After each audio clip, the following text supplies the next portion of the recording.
Ladies and gentlemen, day number 2 of the United Kingdom Championship Tournament, and all I have to say is this: 19 years old. Let's talk about it. What is going on, guys? JD from New York here. Thank you so much for tuning back into the channel. Day 2 coverage of the United Kingdom Championship Tournament, and what a fucking night it was, man. I got 3 words for you. 19 years old, man. Tyler Bate proved everybody wrong tonight. Everybody was on that Pete Dunne hype train, and Tyler Bate not only is the first ever United Kingdom champion, he is the youngest WWE champion of all time. For any belt in that company, he is the youngest WWE champion of all time. Reminds me of fucking Andrew Jones. Watching him come up through the AAA system for the Atlanta Braves, and he's in the World Series, and he's playing center field for the Braves. He was 19 years old as well. So, Tyler Bate proving everybody wrong tonight that was on board with this Pete Dunne hype train. We'll go over that a little bit later in the review, but Tyler Bate is the new United Kingdom champion, and I couldn't be more pleased, man. What a fucking moment it was, and what a night it was for day number 2 of this tournament.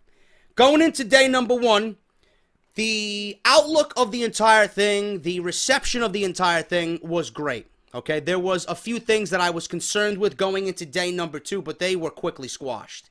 Some of the concerns that we had were some of the matches in day number 1 didn't have enough time to breathe. They felt rushed. A lot of the guys in the first day didn't have enough time to get their stuff in. Obviously, that was all put away with day 2, and these matches really did have time to breathe. These matches went long. The show actually went past the 2-hour limit that they set for themselves. It went to, I believe, 5:20 here on the East Coast. So they went past that 2-hour limit that they really set for themselves. They even gave us an exhibition match. They gave us a rare appearance by Finn Balor following his surgery. He addressed the crowd. There was a lot of stuff packed into this show, man. It was a jam-packed show, and the crowd was even more on fire than they were in day number 1. Few things I do want to mention. Number 1, I do again want to commend Michael Cole for his commentary. He sounded very, very good today. I'm not going to say he sounded fantastic. He was very good. He was very enthusiastic, and that's exactly what I like to hear. I wish we heard this Michael Cole on Monday Night Raw, but then again, you're not seeing this type of action on Monday Night Raw. Maybe Michael Cole knows that Raw is trash. But the other thing I want to make mention is Nigel McGuinness, man. I don't know if you guys noticed, but being that I am now getting into the commentary field with House of Glory, I noticed Nigel McGuinness telling very, very good stories, man, and the simple stories during this entire tournament. Now, people like to shit on tournaments because there's not story going into it, but you as a commentator, that is your job, to get the people at home invested while listening to you and get them to care. You find something in the match, and you pinpoint that, and you make that the story. And we're going to go over exactly what he did tonight that I loved so much. And I like Nigel McGuinness' work so much that I believe they should take Percy Watson off of NXT. Get him the fuck off the commentary booth. He adds absolutely nothing. Well, I mean, what could he add when he's sitting next to Tom Phillips and Corey Graves? There's nothing that you can add. I mean, you might as well put a fucking, a blow-up doll next to Corey Graves and Tom Phillips. The blow-up doll would have more input than Percy Watson. Absolutely waste. It was a fucking waste to put him there. Get him off the show. Move Corey Graves up to the main roster and have him do that specifically. You're going to have him on Raw and 205 Live. That is it.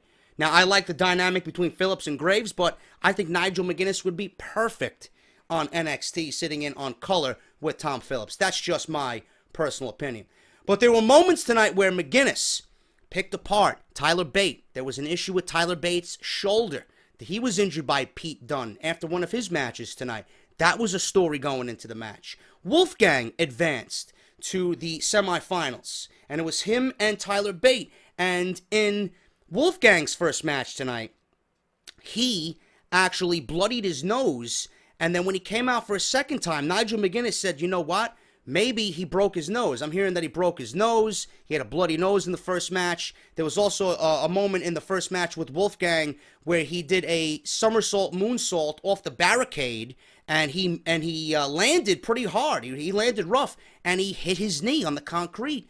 They actually made that a focus point in his match with Tyler Bate as well. So there was moments in this tournament where they just picked apart certain situations that happened in the matches and they built upon them for the next round. So I really, really like that, man. That's a commentator's job, to pay attention and make you care and build internal story in the tournament, because it makes it better and it makes it more exciting, and you're going to gain more interest by just seeing that type of thing and hearing that type of thing from the commentary, man. I thought that was a great job by Nigel McGuinness. You know, a normal commentator, an inexperienced commentator, probably wouldn't pick up on that, and I really appreciate the work that Nigel McGuinness did for this tournament, man. Michael Cole did a very, very good job as well. Another thing I want to make mention of, every time I look at the UK Championship, I'm not one on replica belts. As you guys can see, I got the Winged Eagle belt behind me on my dresser. I really want to mantle it on the wall somewhere. But I'm not one who loves replica belts, but I am intrigued. I'm very interested to buy this replica belt for the UK Championship, man. The best looking title in all of WWE, man. Fantastic job on the design. The show started off with Pete Dunne versus Sam Gradwell. Now, if you guys watched day one, you noticed that Pete Dunne wanted to make a name for himself. He attacked Gradwell at the end of the I would say, lineup where they introduced all 8 remaining members of this tournament. And Pete Dunne tried to make a name for himself. He sneak attacked Sam Gradwell out of nowhere, elbowing him. The attack actually continued as the show went off the air. They showed highlights of that tonight. He threw him off the stage. William Regal was fucking berating him with anger. It was great, man. And everybody was on the Pete Dunne hype train tonight. Now, I seen Pete Dunne in day one. I was impressed. I knew he was going to come out and do big things in day two. And this was the first weekend I've ever seen work from Pete Dunne. He impressed me very much. Sam Gradwell came out like a house on fire. He came out angry, exactly like he should have. Now, Gradwell advanced over Saxton Huxley, Mr. Jesus himself. Pete Dunne advanced over Roy Johnson. And Gradwell was taped up. They played off the fact that Dunne attacked Gradwell, and he came out taped up. And this was a focus point for Pete Dunne in the match. And the announcers made notice of that, and they made commentary about it. So I like what was going on there. Now, Pete Dunne won this match fairly quickly because he was injured. Gradwell was injured. He won it with a power slam in the corner. And let me tell you something about this ending, man. The power slam was not just any ordinary power slam, man. You guys know how Sami Zayn does the exploder suplex in the corner, and you got the opponent landing on his neck. This was a body slam where Pete Dunne picked up Gradwell, threw him into the corner, and Gradwell landed on his fucking neck. Very quick match. Made quick work of Gradwell, stemming from yesterday's attack after the show went off the air. So Pete Dunne advanced to the semifinals of the UK tournament fairly easily over Sam Gradwell. The magic of editing, folks. I don't know what the fuck just happened, but I felt flickering behind me when I was talking about the opening segments of this tournament. And all of a sudden, my light bulb just went out in my bedroom. Now I have one light bulb, whereas I had 2. So hopefully the lighting isn't too bad and you guys can still see me okay, and it still makes for a good video. So I do want to apologize for that. But second match here, Mark Andrews versus Joseph Connors. I was really impressed with Mark Andrews in day one. He actually advanced over Dan Maloney. Joseph Connors advanced over James Drake. They played up the fact that Mark Andrews is a high flyer, that he has to use the high flying ability that he usually uses to advance here. That's going to give him the best shot at beating Joseph Connors. Joseph Connors, they played up the fact that he's maniacal. He's got nothing left to lose. They really went over his half an ear again, and he almost lost his life in a nightclub fight. So they really played up that fact. Andrews started the match off hot, high flying, using the typical offense that he has to use to win a match. And Connors, for the most part, grounded him fairly quickly and early on, and it really became one of those themes where Connors grounded Andrews for the majority of this match. Connors missed a big spot on steel steps. He had Andrews sitting up Indian style against the steel steps, and he ran full head of steam with a big boot. He missed the big boot. He hit his leg on the steel steps. And the story here was that Connors had Andrews well scouted. He had the aerial maneuvers, the aerial offense well scouted. He had some of his more signature moves well scouted. Not all that well, because it did become apparent that Nigel McGuinness made one good point, that one of the moves that Andrews had in his arsenal, Connors did not have well scouted. Connors hit him with a modified version of his finishing move, the Don't Look Down. I believe it was a slingshot over the top, and he nailed him with that Impaler DDT. It got a near fall, did not get the job done. He went for his finisher again. Andrews reversed it. Now, he did this move where he reversed Maloney's suplex into a stunner. This time, it was more like, I believe it was almost like a cutter. He got him in that reversed stunner that he did to Maloney in the suplex position. Shooting star press for the win, followed up by that. It was unbelievable. Mark Andrews went on to beat Joseph Connors. I know some of you guys were fans of Joseph Connors, but the high-flying offense of Mark Andrews was always going to prevail over Joseph Connors, because that's exactly what gets the pop from the crowd, man. Mark Andrews' offense is explosive. It's exciting. The near falls. You know, it's always going to play a factor into those types of small guys that are wrestling in the WWE. They got explosive offense. They make for an exciting match, and I'm glad to see Mark Andrews here going on to the semifinals. Trent Seven versus Wolfgang. This was a match that a lot of you guys were looking forward to as well. Seven advanced over H.C. Dyer, D'Lo Brown. Wolfgang advanced over Tyson T-Bone. Tyson T-Bone had one of the better looks in this tournament. But Wolfgang, I don't know what it was with Wolfgang, but they played him up as a 250-pound guy, but they almost played him off as an underdog, you know? So I was kind of surprised to see that type of dynamic from the announcers there.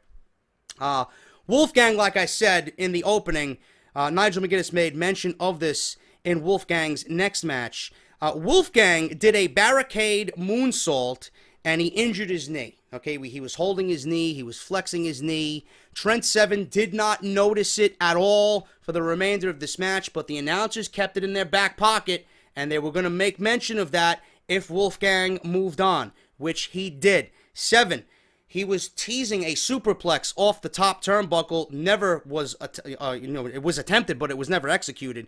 Seven followed up with a beautiful suicide dive after Wolfgang hurt his knee. And then Seven, like I said, did not notice the knee at all. Wolfgang was pretty much down and out for the remainder of this match. Seven, I thought, was actually going to go on to advance here. He got caught. Seven caught him with the 7-star lariat. Wolfgang kicked out. Surprising to see that. Wolfgang then won with a swanton bomb off the top rope as Seven was trying to get to a vertical base. He was on his hands and knees. His back was in the air. We got Wolfgang coming off the top rope with a swanton bomb. That's what got it done. Wolfgang advanced to the semifinals here. The story that was being told was from Nigel McGuinness, which, again, I loved. The story here that Nigel McGuinness told was Wolfgang going to be able to last in this match as the match went longer? That's the story that Nigel McGuinness was telling, because he is the biggest man in the tournament. He's 250 pounds. Is he going to be able to compete with some of these smaller guys if he did advance? With the longer time limits, with the matches going longer, would the 250-pound Wolfpack be able to advance and go the distance with these guys? And that's a simple story. Simple, yet effective. And Wolfgang wins with a swanton bomb. Jordan Devlin, you guys seem to love him. I can't find anything that's really stand out about him. You know, I really didn't enjoy his work in day one, and I didn't enjoy his work in day two. Man, he's like a prototypical, identical, you know, clear cut fucking mold of Finn Balor with a bigger forehead and no shoulders. He's got the same beard. He comes out with a leather jacket. There's nothing about Devlin that I found to be standout at all. And when I seen this match versus Tyler Bate, I'm like, listen, Tyler Bate's got to win this match, man. He's 19 years old. He's got a great look. He's got dynamic offense. Crowd loves him, right? And the crowd was on his side, but as this tournament went on, Tyler Bate really, really got the crowd support as this tournament went on, man. And that was the most evident thing in day two. And it became such a big factor in determining a winner here, there was no way that WWE was going to not give Tyler Bate this championship tonight. And that was, like I said, very, very clear. Now, Bate advanced over Tucker.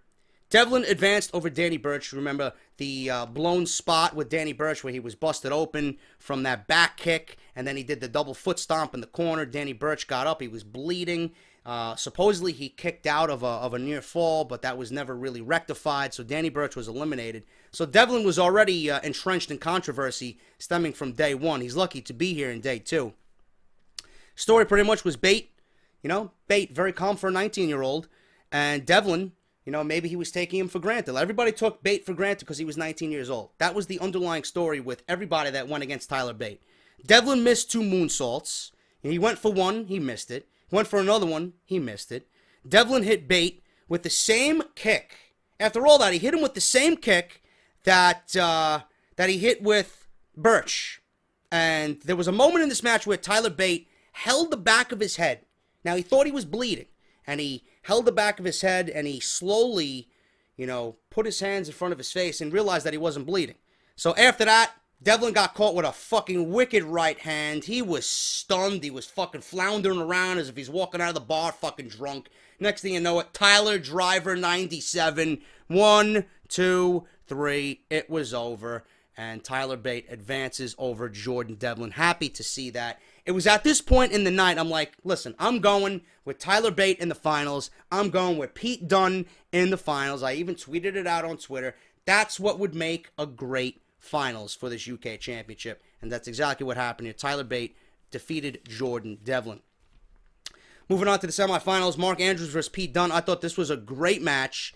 Near falls were fucking fantastic. I thought the dynamic here was going to be very good, even though it was opposite styles. We have Mark Andrews, who's the fucking aerial high flyer. Pete Dunne, who's fucking vicious, the brawler, technical specialist.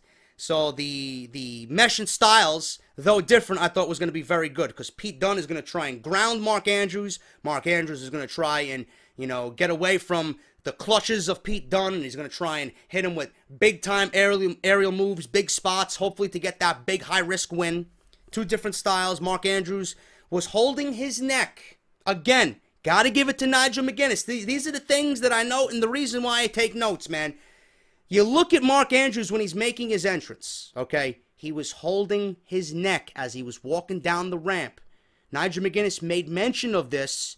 Pete Dunne was looking at him as he was walking down the ramp. Pete Dunne noticed it. The first thing he went for was the neck. So that's great storytelling, man, and that is good observation on Nigel McGuinness's part. Story was done. With Dunne in this match that he was going to exploit the neck. He was going to exploit what he's seen that he thought was a weakness with Mark Andrews. Standing moonsault was there was a spot in this match where there was a standing moonsault in what I thought was the fucking match. I thought Mark Andrews was going to pull off an upset. He did a standing moonsault, but he got an extra rotation. Instead of doing the standing moonsault that he usually does that we've seen in day one, he got an extra rotation on it, and he hit Dunne right square in the chest with the back of his head. I thought that was a near fall. I thought Mark Andrews was going to go on to advance in this tournament, but Pete Dunne kicked out. Dunne caught Andrews in a moonsault and threw him on the apron with his X-Plex. So we had Mark Andrews, after hitting that spot, Dunne rolls to the outside. Mark Andrews flies over the top with a moonsault. Dunne catches him and does that release suplex onto the apron, and Mark Andrews is hurt at that point. He continued again with another X-Plex, this time on the ramp on the outside, and Mark Andrews barely made the 10 count, got in the ring at 9.5. Andrews reversed a suplex into that stunner again, and followed up by a shooting star press, which was countered by Pete Dunne. Both fought on the top rope. Dunne fell to the mat. Shooting star press. Dunne countered the shooting star again into a roll-up. Dunne went for a pump handle, countered by Andrews into a lucha arm drag. Andrews comes off the ropes, and Dunne destroys him with a fucking right hand that almost knocked his head off, man. So, Mark Andrews seen an opening after the arm drag. He went for another high risk as he bounced off the ropes. Dunne seen it. He was ready. He was grounded. He was planted. Right hand that almost fucking knocked his head off. Goes for the bitter end Andrews counters into a Hurricane Rana pinfall. Another near pinfall, man.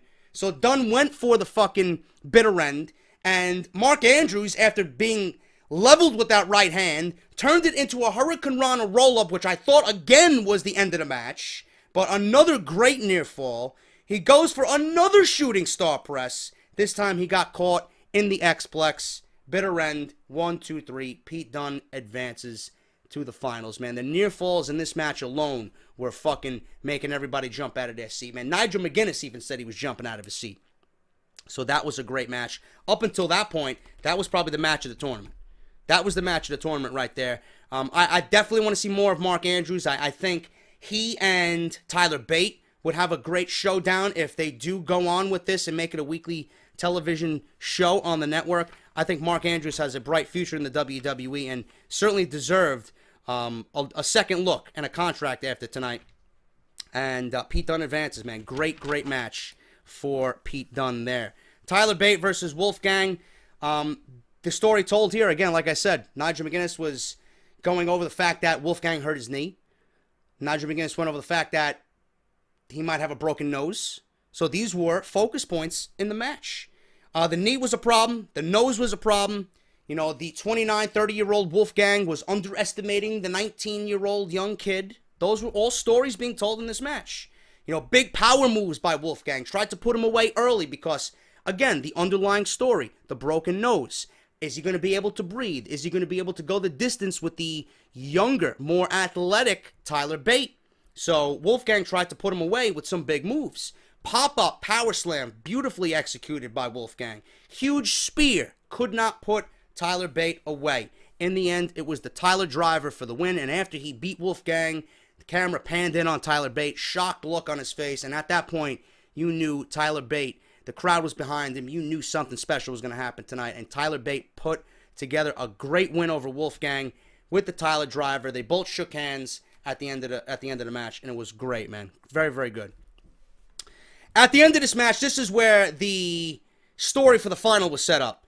After the Tyler Driver to Wolfgang, you got Pete Dunne, who came down the aisle. I thought the match was going to start right then and there. I didn't think these guys were going to get any rest, to be honest with you.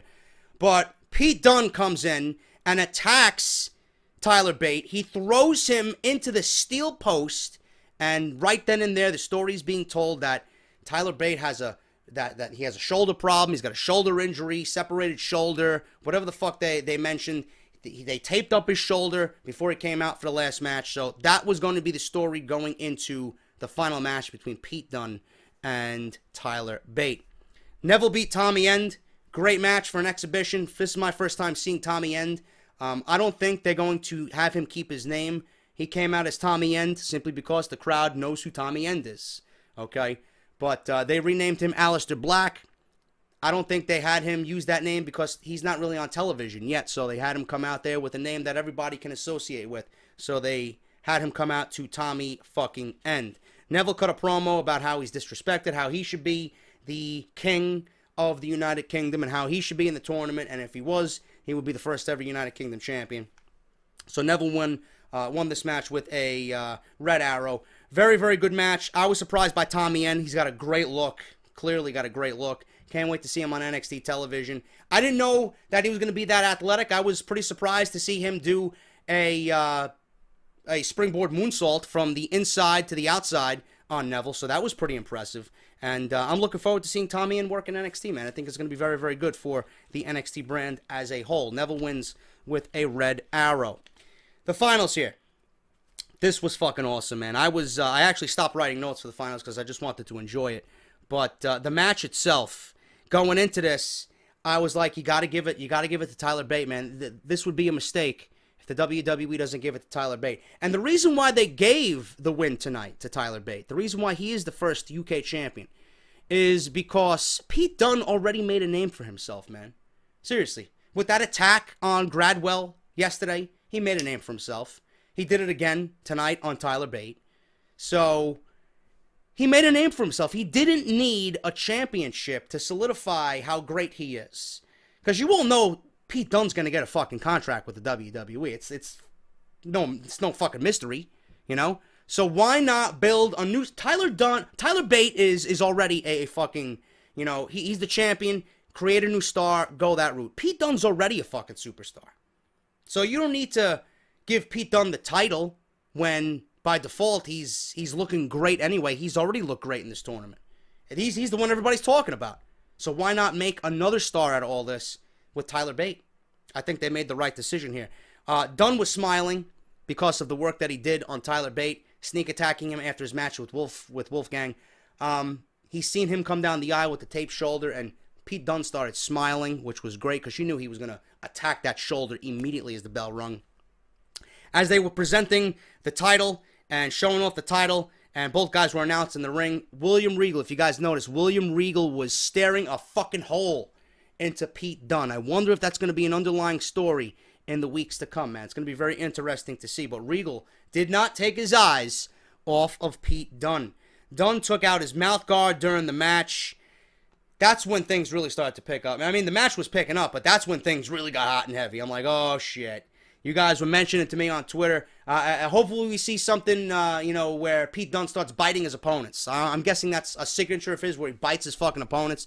He took the mouth guard out. I thought he was going to bite Tyler Bate, and he took the mouth guard out and delivered an absolutely perfect bitter end. Tyler Bate kicked out, man. It was fucking unbelievable. In the end of this thing, we got Tyler Bate delivering the Tyler Driver to Pete Dunne, and he wins the UK Championship. It's really something that you got to go out and watch, man, because the crowd was hanging on every fucking near fall. The crowd was hanging on every move. Tyler Bate really fucking impressed me in this match because he did moves that we did not see from him earlier in the tournament. There was one point in the match where he went off to the top rope, and he delivered I believe it was like a somersault.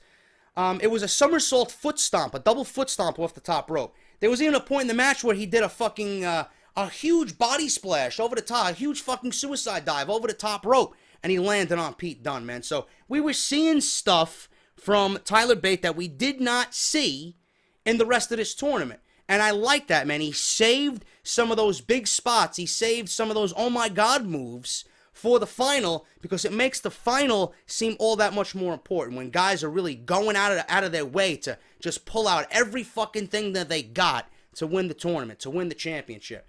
And everybody thought Pete Dunne was going to win it, and I'm like, this would be a mistake if Pete Dunne won it, man.